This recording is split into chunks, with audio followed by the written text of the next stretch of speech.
Forward. Everybody to Panfish Nation, along with Mark. I'm Lyle, and Mark, we have an outstanding guest with us tonight. Ethan's going to join us from the online Outdoorsman show. Ethan, how you doing? Man, I'm doing all right. I'm excited. Although it I am feels like excited. bedtime. I swear. I'm excited to have you on here because I'm going to tell you, and we talked a little bit about this before the show started. I started following you because you done a series of videos on trying to catch 10-inch bluegills, and that's a fish that my heart holds dearly. Oh yeah. And it's such a great series. If anybody that hasn't seen what Ethan does, go to the online outdoorsman, and check out his YouTube page. I promise you're going to enjoy it. It's a ton of fun, and he does catch a 10-inch bluegill. Well, don't give away the secret. No. Well, they got to watch all of them to get to it. See? Yeah, you should really. I do think that this series is something that I am proud of. I had a lot of fun with it. Now I'm by no means some cinematographer or anything like that, but I have fun with the series, and I've definitely learned a lot over the course of fishing for it. And I finally got that 10-incher, and it was one heck of a finale because it took a lot of work, but we made it happen. Well, I am so glad that I found you, and that's not the only good bunch of videos you got because there's a lot of them on there, and you share a lot of quality information and tell people how to use their rigs and catch more fish, and educational stuff is something that I think that all of us ought to include more of in our stuff. Yeah. I'm no expert. I share what I know and what I've experienced myself, and hopefully it helps people catch fish. But no matter what, I'm just trying to have fun and create content that people enjoy. There you go. That's perfect. Mark, we got a bunch of people in chat. What do you say we go through them and let everybody know that we're paying attention to them tonight? Absolutely. Hey, Ethan, for the people out in chat, how do you say your last name? My last name is Do Vetter. It's like do better, except with a V. Do better. There you go. He explained that to me, but I wanted you guys to hear because That's right. in Chad's chat, they were asking about that. So there you go, folks. All right, let's say hello to the people in chat. How's everybody doing? We're going to start off with Miss Cindy Stokes. How you doing, Cindy? There's my buddy Jeremy over at Creole Catfishing. Dan Thompson in the house. Double Hook Angling. How you doing? We were just talking about him, weren't we, Lyle? We was. We got Eric B in the house. How you doing, Eric? Fishing by Faith with Jeff Barker. How you doing, Jeff? Fishing Freedom. How you doing, Richard? There's Freddie's Outdoor Adventures. Hey, Freddie gave me, look at this. I need to show this off. And I wonder if Chad's out there. But have you seen this? Nice. 23.5 pound channel cat. He'd set that up for me on his machine. If you guys want that, contact Pooh Bear. I think it's the Pooh Bear at yahoo.com, and he'll take care of you. I think that James Dockery has asked him to build him one of those with him holding a counter in his hand. That I would. Is that possible? That's anything is possible. I'm going to have a surprise here in the next couple of weeks. Stay tuned. I might have something like that coming too. Thank you, Freddie. I appreciate it, bud. There's D over at Get Hooked on Deep Fishing. Green Machine Outdoors. How you doing? It's on mine. Hi, Michelle. There's James Dockery Fishing. What's going on, Dockery? Joe Buck 66. There's the great Kim Burnett. How you doing, Kim? Local Life Outdoors. There's Look Lady. Mike Irvin in the house. Nina's Kayak Crew, the better half of the Freddie Beck family. Parker Pursuits in the house, Patriot Catfishers of America. There's Ramon Outdoors, Real and Virtual Outdoors. Troy, how you doing, my friend? Josh over the Weekend Angler. He's having his Ohio pool party coming up here this week. And we got Frank over at Fishing TV and Uncle Jeep in the house. I see 922 Crappie Barbecue just came in. Let's see if I missed anybody. I think I got everybody for now. I want to ask everybody out there in chat, if you can share this out, please do. If you take a look at the subscriber count, we're only 86 away from that coveted 1,000. We need to make Lyle cry during one of the shows. Oh. Can do that if we get him to 1K. So you might, because we're working really hard to make that 1,000. We've been working at it. I thought we'd make it in a year, and we didn't quite do it, but we're really close. So anybody that, we appreciate the thumbs up and the subscriptions, and any way you can. And when you guys get a chance, please go over and check out the Online Outdoorsman channel. I know you're going to love his stuff. I am hooked on watching his stuff, addicted to it more than anything. It's really good quality stuff, and and a great guy that's putting the content out. So, with that being said, Ethan, why don't you tell us a little bit about yourself? Yeah, well, I live in Michigan, and I apologize. I'm a little stuffed up right now. Kind of. So my son started daycare a week ago, and so naturally this week is sick week because he just got sick, and then we all got sick. So I apologize about that. But yeah, I live in Michigan. I'm originally from Kansas, and I used to be really hardcore into bass fishing, and then over the last several years, I have fallen deeper and deeper in love with ultralight fishing of all types. So bluegill, trout. I'm just a multi-species angler. And as you had mentioned, I typically share a lot of stuff on the YouTube, but I kind of post a lot on social media in general and just try to share my experiences, have some fun with it. And then I launched a company a couple years back called Mule Fishing back in November 2019. And really all it is it's light line multi-species focus gear. So it's really micro mushroom style jigs. It was a unique idea that never had existed at that time when I launched it. And then it's high stretch, high durability plastic. So I'm kind of just focusing on helping grow the ultralight market because I think ultralight fishing is a lot of fun. And I think a lot of people just don't even know how much fun it can be until they try it. So I'm trying to help. I agree 100%. We was talking before the show, I believe that this bluegill and small fish like that is the very best way to get kids interested in what we do. Oh yeah, and I think that's important too. I mean, and it's I like I said, I've got a 11-month-old son, and I am loving every minute of having an 11-month-old, but I cannot help but just think of that day when he's 2 or 3 or whatever, whenever he's ready, getting him out and catching some fish. And my guess is bluegill is probably going to be one of the first ones he puts in his hands. We'll see. I'm sure sooner than you think, too, Ethan. I've tried teaching him how so far, but I figure he might want to take his first steps and say his first words, true words, not just gibberish, but he might say those things before he starts actually fishing. Yeah, pumpkin seed, bluegill, red ears. I'd be proud as heck if he says bluegill before dada. But he's been yelling dada all the time. But he points at a lamp and says dada. He points at the dog and says dada. He points at his mom and says dada. He points at me and says dada. I don't think he knows what it means. Just get a little bluegill slime coat on his fingers for life. Bluegill.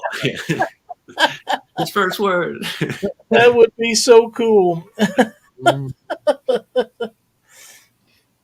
Love me some bluegill fishing. Me too, man. That's my favorite small fish to catch there is. They really are. Now, how did you get started in the YouTube industry? Oh, so it's actually kind of funny, and I'll try not to be too terrible long-winded. I'm really good about being long-winded. That's why I make videos. But I made fishing videos for the first time when it was in high school. So I'm 29 now. So this was however many years ago that was, 12 years ago, 13 years ago. And that was when YouTube was really small. Not a lot of people used it. And specifically for fishing, there was not a lot of people doing it. Well, as I got into college, I kind of lost interest in that because I was more concerned with what people thought of me. So I deleted a lot of that stuff. And anyways, long story short, I graduated from college, got a full-time job, and kind of noticed a creative gap. And that was probably about 6.5 years ago. And I picked up the camera again, started making fishing videos. And I was like, man, why did I ever stop? This is so much fun. And I've just been doing it more and more ever since. And so over these last 5-6 years, you'll see a lot of videos on my channel. And I like to think they're getting better with time, hopefully at least, because some of them were pretty garbage. But now I'm having a lot of fun. And I just got into it because I like being creative. I like being able to tell a story, goof off, and then help people. Yeah, your videos are pretty high quality. I think so too. Yeah. Yeah, your thumbnails are right on the money too. So hopefully, all of that stuff will definitely pay off for you. And I'll work hard on it, but you just gotta. At the end of the day, you gotta remember what's really important. And as much as I love to think YouTube is extremely important, what's really important is family and my faith, and it's cool to see it grow, but it's not everything. That's true. That's true. Now, I will tell you that I have shared some of your videos to our Panfish Nation Facebook page, but you are absolutely welcome to share any and all that you want to our stuff because the quality is definitely there. For our viewers will enjoy them. I know they will. Oh, I truly appreciate that. All right. What do you got for him, Mark? Well, I was going to talk to him a little bit about his ultralight fishing. When you're talking ultralight, what's your rod? What's your setup of choice? Well, if the people that have watched my channel, and I see Dan Thompson, I see Ramon Outdoors, I see some other familiar names. These people know that I have become addicted to testing ultralights. So the answer will probably change every week. But I actually did set this one up right here. So far to date, one of my personal favorites is the Dobbins Trout and Panfish. This is a 6'1" fast action ultralight. And I really personally like that 6 foot length because it's very versatile. I know, some of these, a lot of crappie anglers that, might be fishing brush piles and stuff, they might want like a 10-foot rod and that sort of thing. And some of these bluegill guys that are, vertically jigging, they might want a shorter rod, whatever. But for me, I do a little bit of everything. I do a lot of casting, kind of drifting plastics. So I want something with enough length to be able to do that. But I don't want something so long that I'm dealing with that in my kayak, that sort of thing, whenever I go on a river mission. So for me, a 6 foot length rod is really good. And then, like I said, I fish a ton of jigs because obviously I own a jig, a company that makes jigs. So a fast action is extremely important to me. And I really like this Dobbins specifically because it is fast. So that one's been good. And then I like to run a lot of 6-pound braid, a lot of 2-pound monofilament. But I've got I don't know how many ultralights I've got in this house right now, but it's probably 5 too many. So that's one that tops the list, but I've got numerous I like. And what kind of reels are you running on those Dobsons? So I like, I just did actually a video on kind of what I look for in a ultralight reel. And for me personally, I've got a plethora of Daiwa and Shimano size 1000. And I think one thing that I like to, point out is that you don't have to spend big dollars to get a reel that's going to be reliable for you. So I've had a lot of success on some of the lower price Daiwa Shimano products. I mean, this is a Shimano Sedona here on this other setup. About $70 maybe. Does really well. Some of the things I look for with a reel though is I want something that has a wide enough spool diameter to where it's not putting that line on there too tight. If you use some of these reels that are really, really small, that line wraps so tight that it actually creates a lot more memory issues and you don't cast near as far in my experience. But I don't want something like, if I was to use a size 3000, it may have a bigger spool, right, but it would hold way too much line and it'd be too heavy. So this balances like these size 1000 reels, whatever brand you personally prefer. That's a good size to get going on ultralight fishing. And that's what I personally like the best. So Shimano and Daiwa is what I kind of lean into of various price points. But, you can obviously go with Lew's or whatever. Yeah, using braid on 1000 reels, especially ones with the small diameter spools, I'll get a lot of wind knots and stuff. So I try to stay with the larger reel. And if you're using braid, it ends up costing a bunch of money. So I never thought of comparing them like in hand just to see if there's a difference in the size of the spools. But that makes total sense to me, whether it's for braid or for mono. So I use both as well. Yeah. What kind of braid? So for me, braid, I've been experimenting with a little bit, and I've been running 6-pound. I just find that some of the other higher ones they're kind of overkill for what I'm doing. So I go with the 6-pound to get that lower diameter and get more casting distance on the small stuff. But I have found that there's significant differences between braided lines on quality. And 832 is all you need to know. That's right. Sufix is the best braid on the market. I haven't used it yet, but I keep hearing good things. So I will be. I've got a spool sitting right over there. I'm gonna rig that up right after this call. Well, no, maybe tomorrow. They got some kind of coating on that line. I don't know what it is, but it just is awesome. Good deal. Well, it's as abrasion resistance as you can get with braid. And I mean, a lot of people that don't like braid haven't tried 832. And once I get them to try it, they're usually converts, at least for a good percentage of their fishing. So good stuff. And then I use a 4-pound mono for my casting stuff. Obviously, through the ice, I do some ice fishing. I use 1 and 2 pound test. I don't bother putting it on my summer gear. So ice fishing is a whole nother game. I'd say let's steer clear of that conversation because I don't know what the heck I'm doing. Okay. Me either, and I'm not ever going to know. Well, yeah, you're in Missouri, so you probably don't do a whole It lot of doesn't matter. I'm not getting out on that ice. And ice isn't getting in a kayak, so I ain't getting in a kayak either. Nope, or fair canoe. enough. To each his own.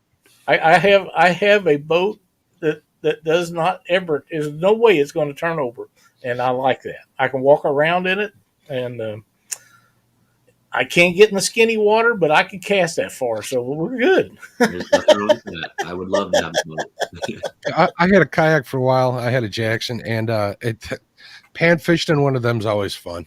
You can't go wrong creeping around the weed lines and stuff in them. It's always a good time. So If I was a little younger, I got to tell you, I'd probably try the kayak thing just because you can get in areas with those you can't get in with my big boat.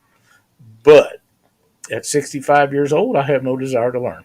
That's totally okay. You can be a stubborn 65-year-old, and that is okay. You know, that. Hey, Ray Smith, glad to see you in here. I know that Mike Sampson and Jody has all joined us. Chad's in here.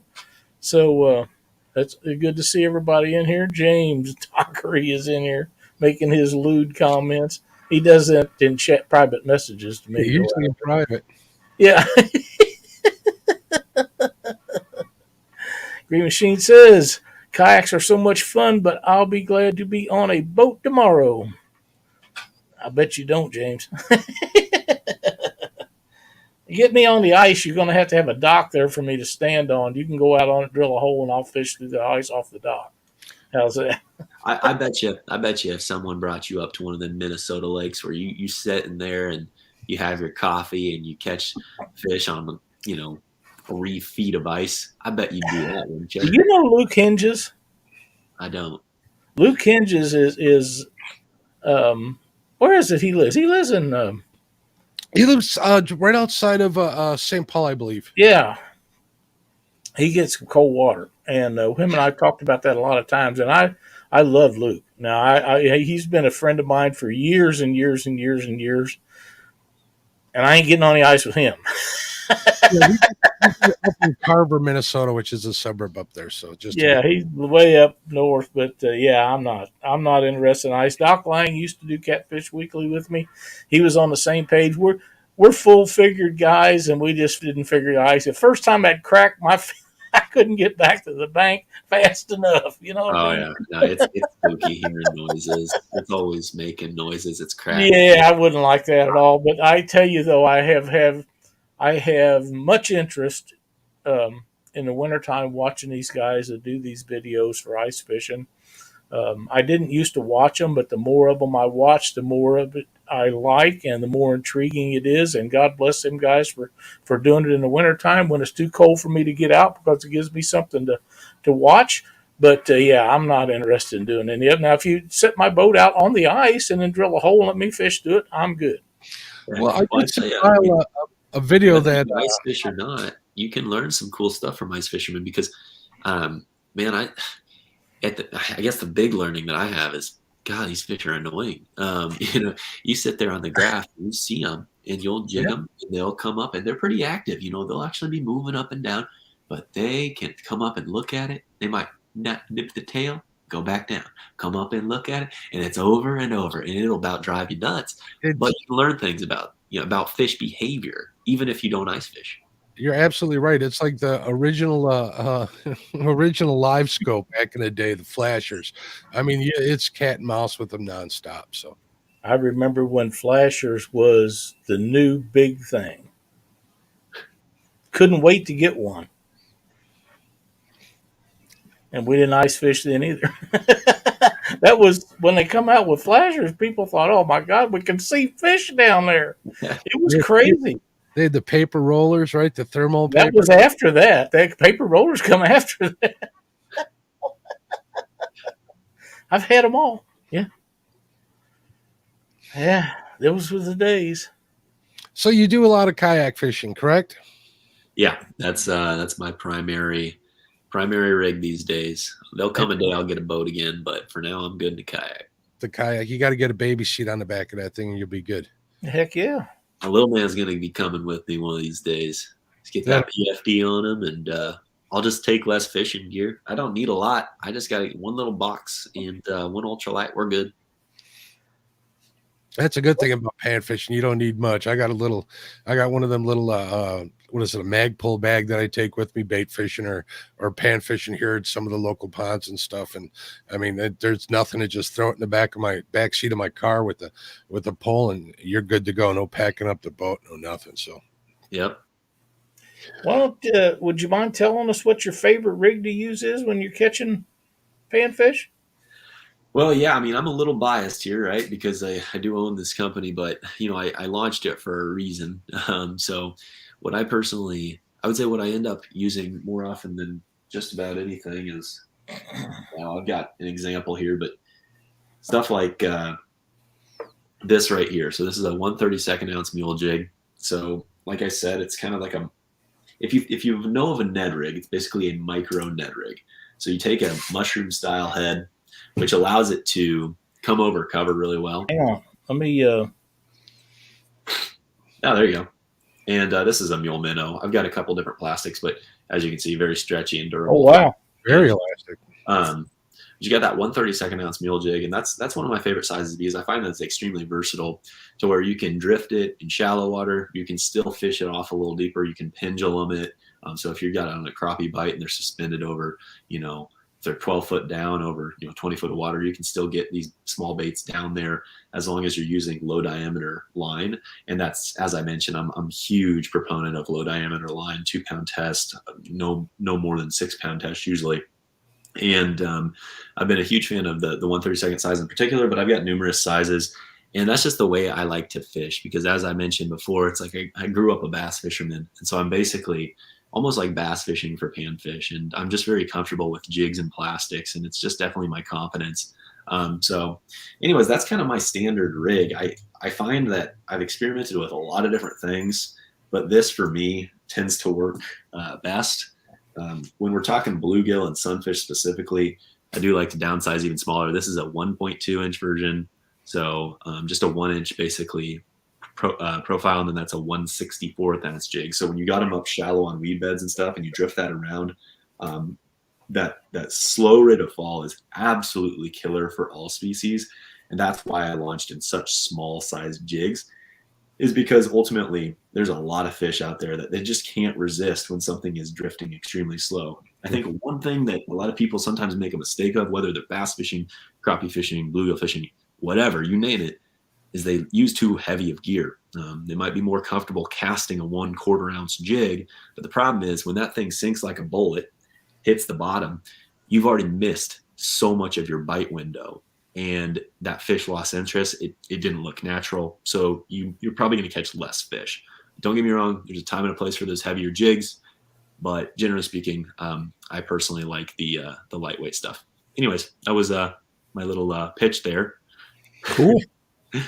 And that's all right. That's what we want to know is the kind of answers to these questions because if we don't think of it, the people in chat will. So we're trying to get us.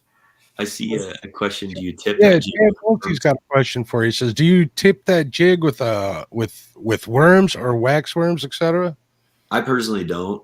There are times when if the water temperature is less than 50, I do find that a little bit of scent is not the worst thing in the world.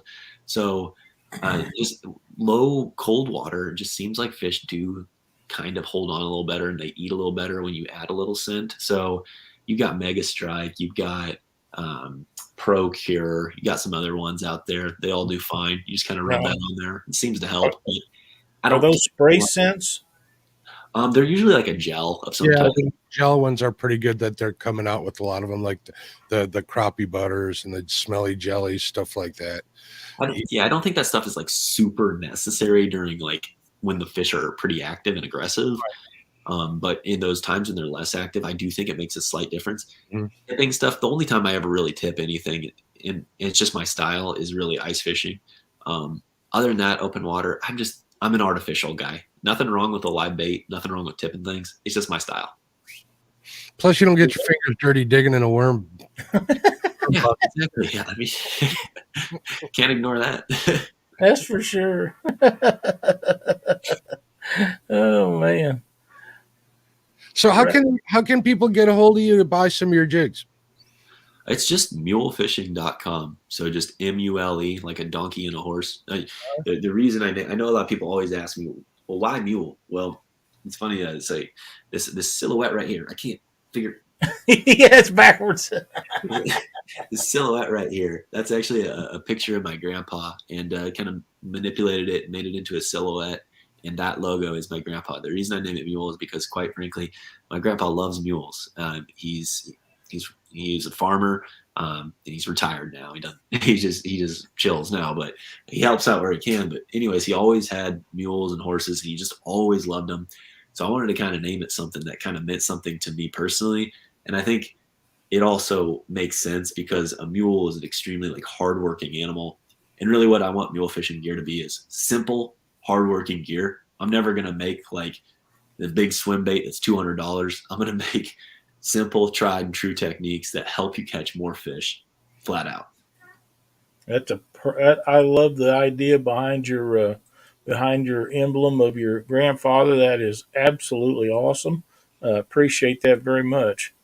Yeah, well, I appreciate him very much. And yeah, I miss him, quite frankly. I need to get to Kansas one of these days so I can go see him because I don't think he has any interest in driving all the way up to Michigan.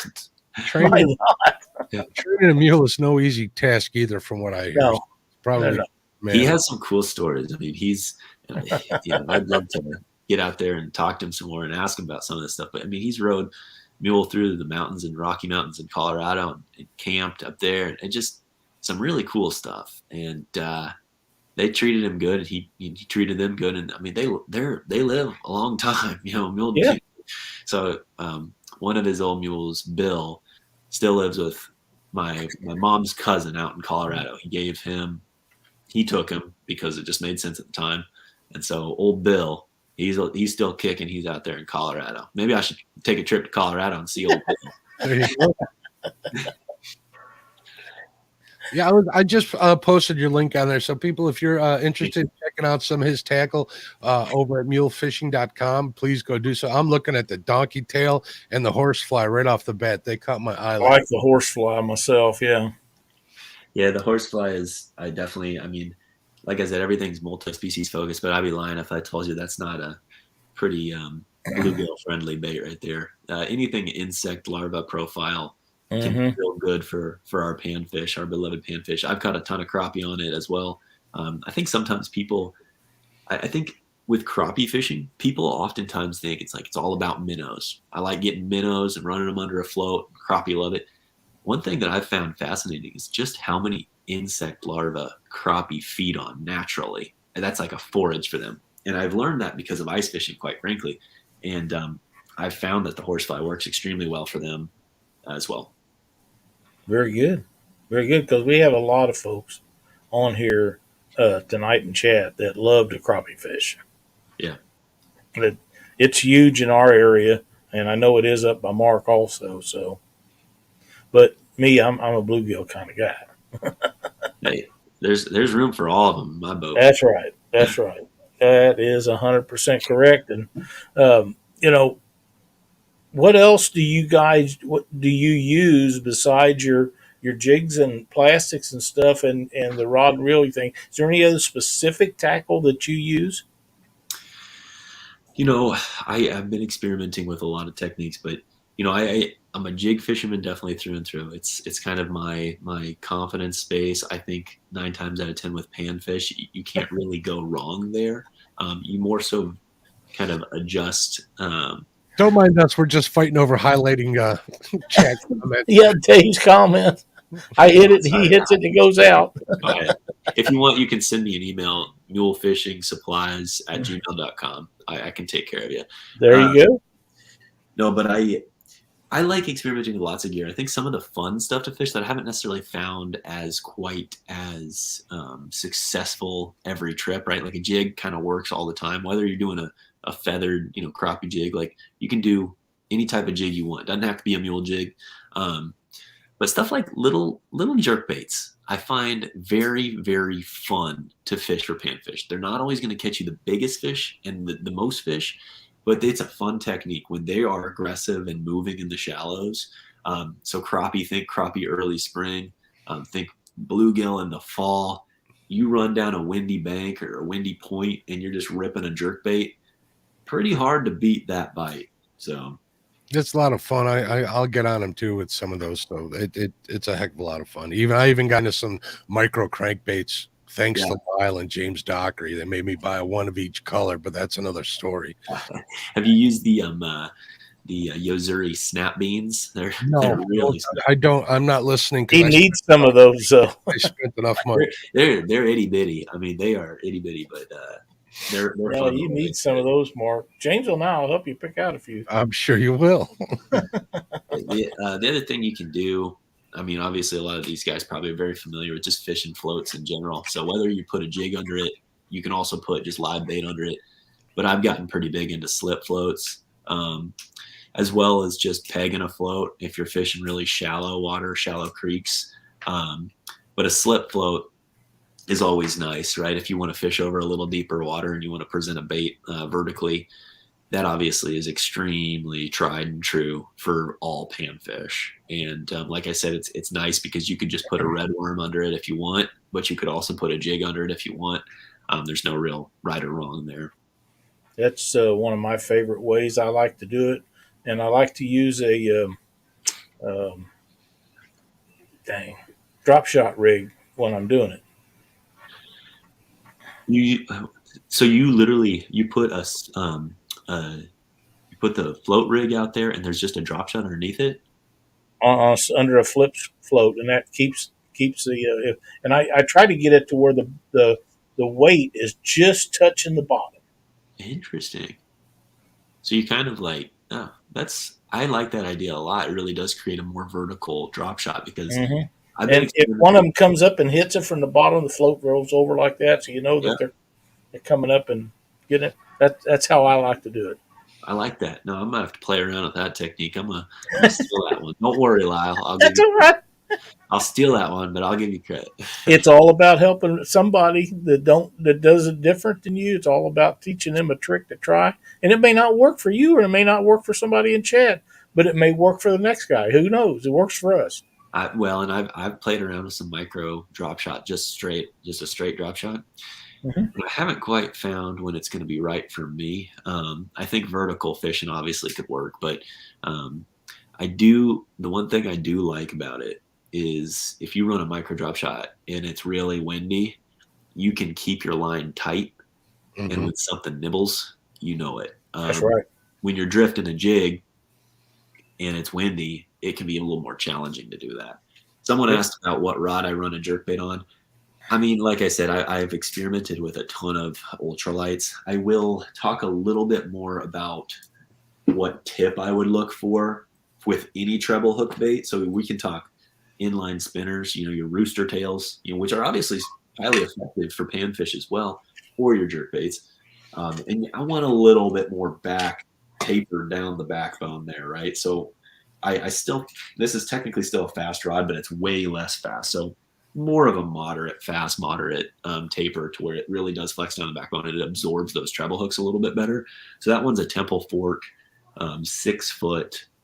They call it a fast, but again, it's just a little bit more taper to it, to where when you set the hook on a jerkbait, you're not ripping it right out of the fish's mouth. Yeah, that's pretty. Yeah, is that another trout rod? Because I've noticed in a lot of my trout rods that I have that are geared and built specifically for trout fishing, they're made for fishing inline spinners, right? So yeah, they seem to have the same kind of play in it. And you mentioned treble hooks, and that's exactly why they're built that way. Yeah, the Temple Fork trout and panfish out of any of the rods I own is one of my favorite versatility sticks that I've found. It is a 6 foot. This is a 6 foot model. They've got numerous models, but it just has, you can still fish a jig on it, catch as many panfish as you want, but it has a little bit more flex to where if you did want to go through a spinner for trout. I think they did a good job with this rod to kind of create an all purpose setup. I think they probably kept trout in mind forefront on that model, but I think it'll work equally good on some panfish.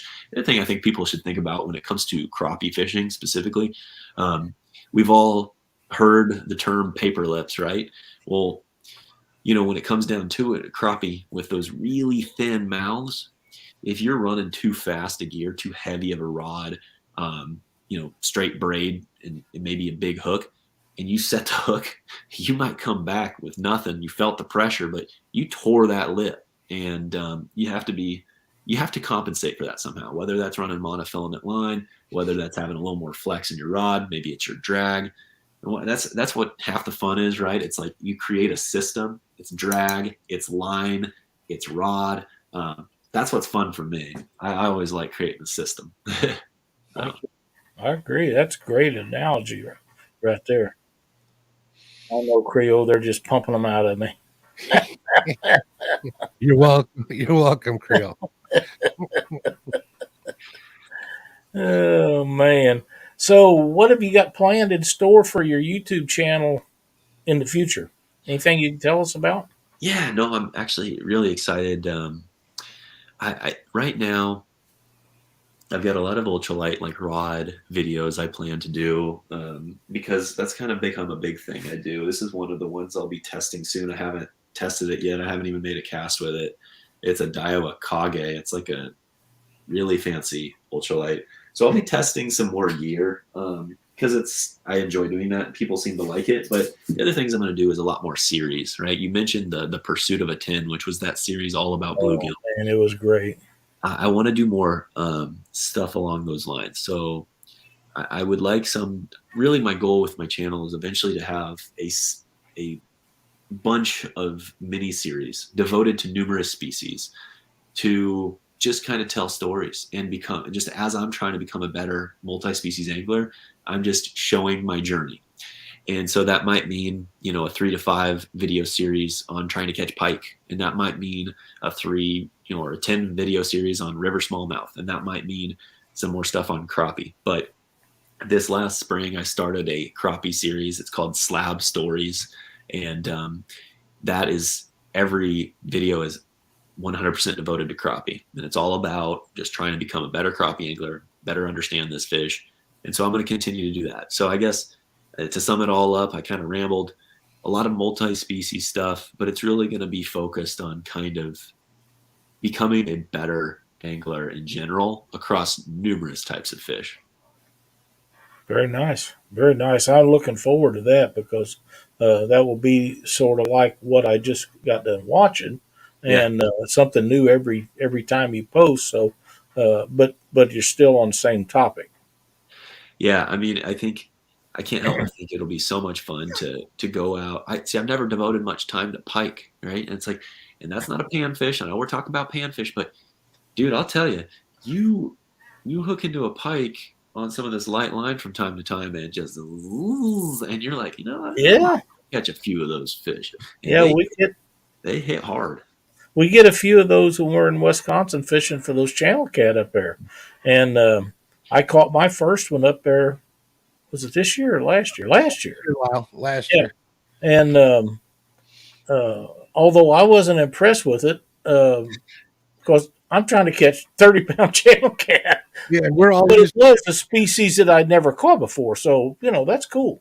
I think some of the best fishermen I've ever met, personally. So I grew up. So in college, I did competitive bass fishing. So I did the tournament stuff. Some of the best bass fishermen that I knew started out with a different species altogether. They were walleye guys. They were crappie guys. What I think is that some of the best, if you can become the best fisherman ever, if you start to understand all of the different pieces of the puzzle. And if you want to be the best bluegill guy, you should know what feeds on bluegill, but you should also know what they feed on.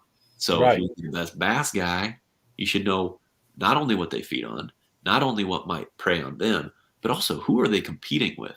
And you understand where all these fish are located in different conditions. Oh, you're going to be dangerous, man. You're going to be real dangerous. How they escape. Things like that. Yeah, definitely. Yep, I agree 100%. I agree 100%. That's some great knowledge right there being shared out, folks. So be paying attention. The northern pike on the ultralight rod is so cool.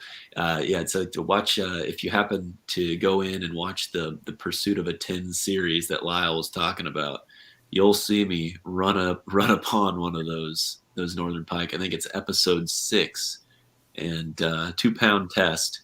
And yeah, Pike just decided he wanted to go, and it was fun. I went to Wisconsin this year with ice rods, and I used one every day we was out fishing because I built some for some guys that are friends of mine that wanted them specifically, and um, that's a hoot. Now, it really is. They're like little kitty rods. One of them was 23 inches long. The other one was 33 inches long. Oh, you're And gonna be stepping foot on the ice one of these days. no, I just built the rods for it. But I used big cat bobbers from James Smith on those ghost floats. I use them every day, and I'd suspend the bait just off the bottom because where I was at it was real mucky on the bottom, and I didn't want the bait in there. And man, they work so good. But them ice rods, that's a challenge when you're using light line to catch those big channel cats. And it doesn't matter if it's channel catch or pike or muskie or what it is that you're catching. If you're using light line and a dinky rod like that, that's a lot of fun. Oh yeah, yeah. It makes it a lot more interesting. That's for sure. I mean, I've mentioned a couple times, bass fishing is something that's definitely not foreign to me. And I've thrown my fair share of 20-pound tests in a big flipping jig, and I've wrenched them in. And don't get me wrong, it's a lot of fun when you wrench in that 3-pounder, 5-pounder, and you really got to torque on them. But take that fish and put it on 2 or 4 pound tests, and what happens. Exactly. It'll take you a little longer. Yeah, So, I say pound for pound, and I've said this before, and Lyle said this before. Bluegill fight probably harder than any bass, yeah. and magnify that with ultralight tackle and Yeah. ultralight line and 1,000 series thing. It's got good time written all over it. I don't care. And then put a fly rod in the mix, and you really Thing about that, I was trying to again. I'm not listening because I'm met my budget ready for fishing gear. And I'm not joking about that. I'm way over, but anyways. Yeah, well, I think we all have spent more than we should on this sport. Really, you think? I mean, the sad thing is there's so much dang stuff in my room right now because this is where I keep all my fishing stuff. I've probably never fished it, and I bought it 8 years ago. It's like we gotta get better. We gotta stop, but we just don't. We're just keep doing the same thing. I have an addiction to collecting fishing reels. Yeah. And how many do you have? You hide a lot of them. Oh, come on, give me an estimate. Here. He's embarrassed. This one I didn't pay for, but some guys got together and bought for me. It's in a leather case. It's an older reel, but never had line on it. I think it's a 1968, right? 68 Abu Garcia. Oh, nice. Brand new in a leather case, and I'm very proud of that. Cool. But I've got another one right up here that's a pin that's gold plated. Yeah. Mitchell 300 here. I got one of those in the garage. Yeah. Yeah, I went through that whole scouring eBay for the older Mitchells and stuff. Yeah. Look how deep this damn spool is. You could put 1,000 yards on this puppy. Well, 1,000 yards of today's line, not back then. Back then, there was a lot more diameter to it. Oh, that's true. Yeah. That's true. Yeah, it was literally Like I'm not sure. I didn't used to have one of them when I was quite a bit younger, and used it for years and years and years. Well, that reel back there is heavier than 3 setups put together now. I got to tell you, my son Marky bought a reel and rod, a spinning rod, and I told him the thing will cast forever. It's only got 3 or 4 guides on it. I said, man, it's the worst made thing I ever seen in my life.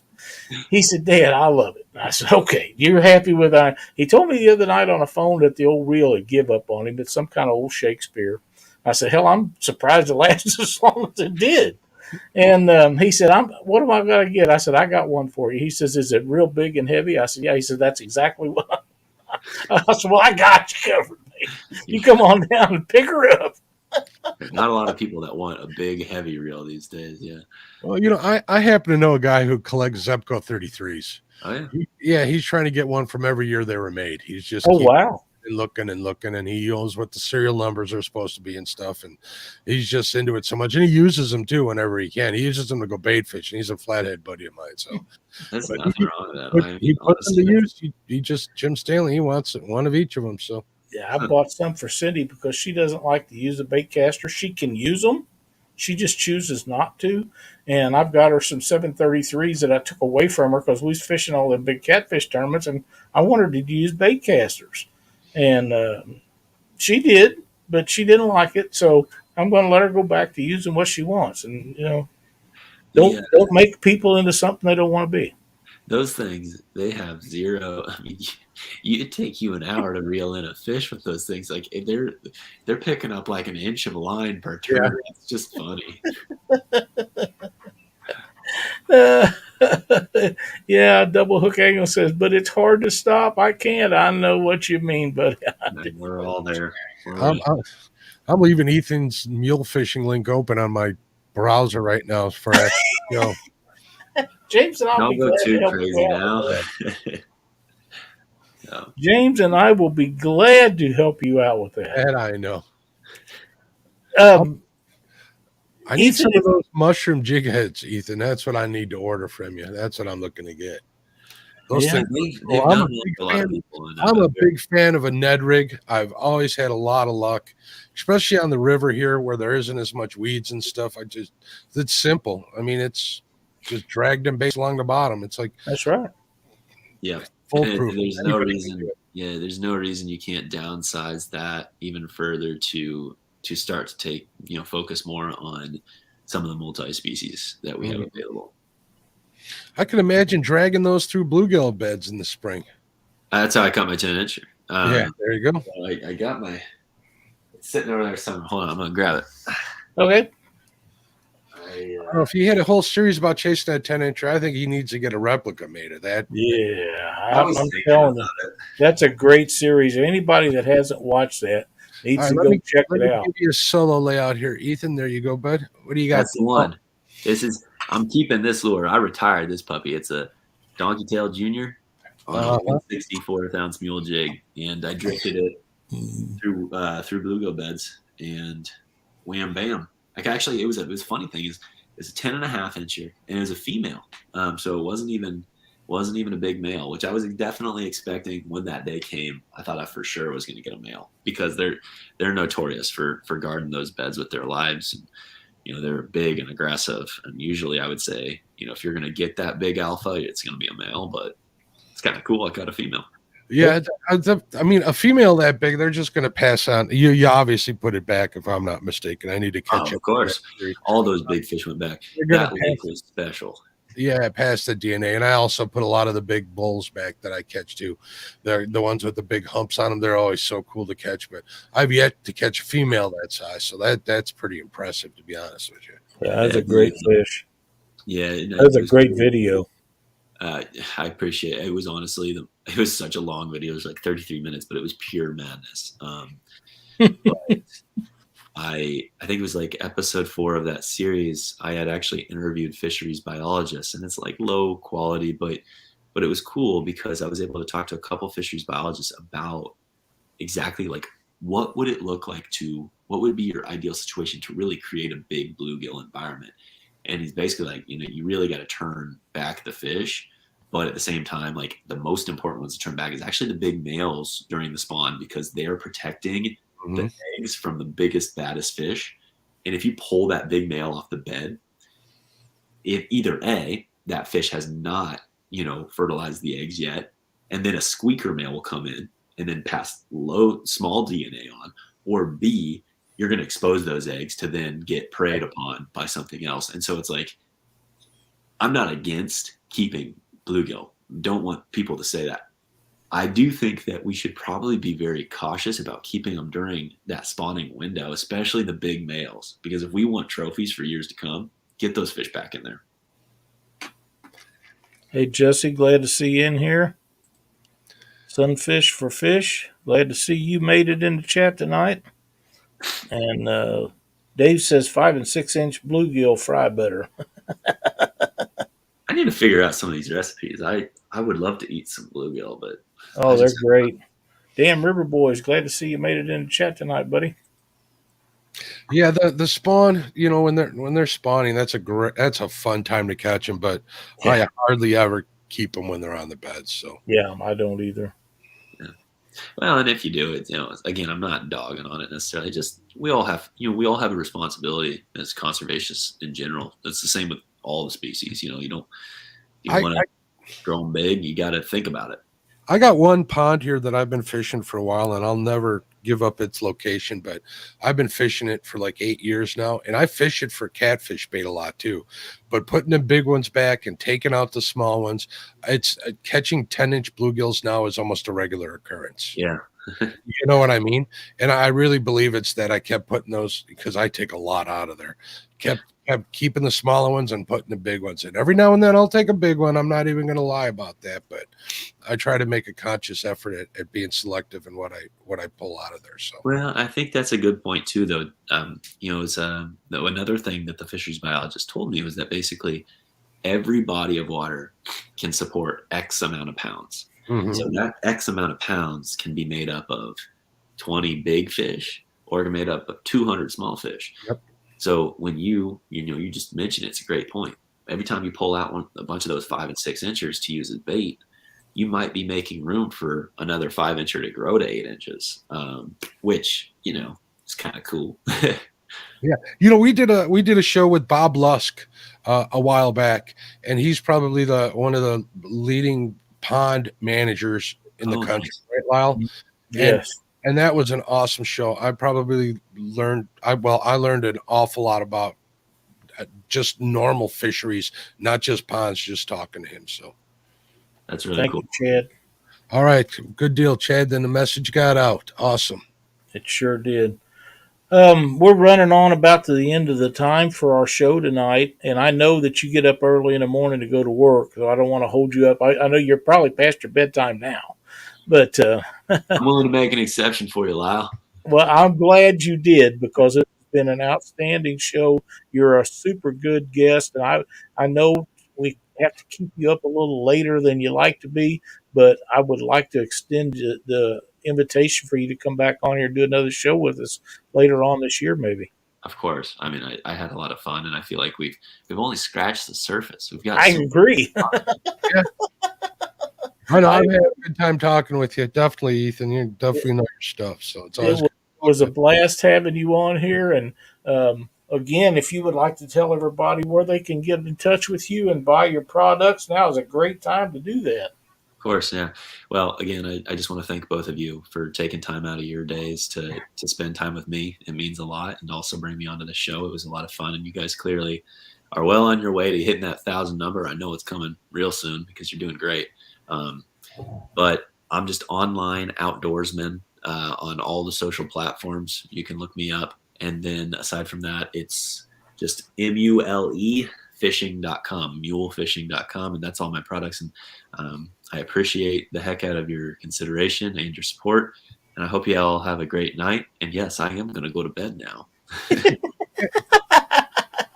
Thanks a bunch, Ethan. We'll be talking to you really soon, and appreciate you taking your time out of your evening to join us on Panfish Nation. Right on. Thanks. What a great guest, Mark. It was an awesome show tonight, and I know that we didn't get to a bunch of giveaways and stuff tonight, but the information that was shared out here was well worth passing up what we did. I had a good time talking to Ethan. He's got a great channel. It's a pretty big channel too. He's been doing it for quite some while. He's coming up on 20,000 subs. Hopefully you guys go over to our sub and enjoy some of his content and learn some of the stuff. Even enjoy some of his series that he's going to be coming up with, not just the 10-inch one. So that's right.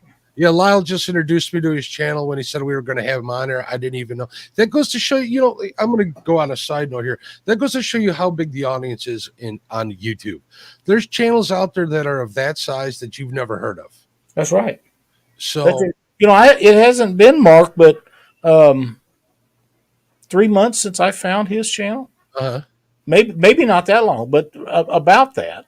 And like I said in the show, I found him, and I was searching for something else, and I come up with this deal in search of a 10. And I thought, it's got to be talking about 10-inch bluegill. And that's what it was. And I started from the beginning and watched that whole series. And then I started watching a lot of the other stuff that he had done. And he didn't seem to think his early stuff was pretty good. Well, to me, it was pretty good because there's a lot of bluegill and panfish videos on YouTube, but the ones that catch your eye are the ones that stick out. Those are the guys that are going to succeed. The ones that aren't very good, you don't go back and watch them again.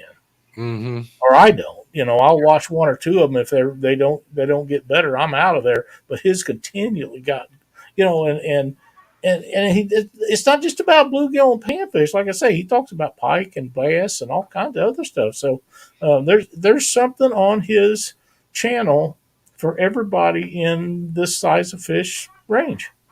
You're absolutely right with that. And just like James Dockery said, catch all species of fish. And Ethan gave us a good or a good explanation as to why that helps. So. I agree. And I see a lot of what James Dockery talks to me about as far as baits and sizes of baits and different things. I heard the same thing coming from Ethan, which, damn, that aggravates me that Dockery's right again. I thought you guys just talked about butter pecan ice cream. Dockery. He's got a big bowl in front of him right now. He does. He had a bowl in front of him a while ago. Hey, I want to thank everybody for coming in and watching the show tonight. We had a blast with Ethan. We're working on some more quality guests like that. If you like what we do, hit that thumbs up. If you really like what we do on Panfish Nation, subscribe. Tell somebody else to subscribe. We're gaining on the number we're looking for, and we want to thank you guys so much for being a part of our show tonight. Thank you for being here, everybody. We are at, I'm just checking us out here, 940 subs tonight. We got the word out for you, Lyle. That's awesome. Me and Chad and Brian, we're trying to get a hold of the right people to try and see. I appreciate it so much, you guys helping me all you can. We're 60 shy of the 1,000, and it'll be here before you know it. We're working on some new guests coming in here. I'll let you know about those as soon as I get confirmation on them. Be sure to tune in Thursday or Monday night for Catfish Weekly, followed by the Catfish and Crappie podcast. Yep, I got a good guest coming up Wednesday. I'm just waiting for him to confirm to make sure he can make it, so I won't name him.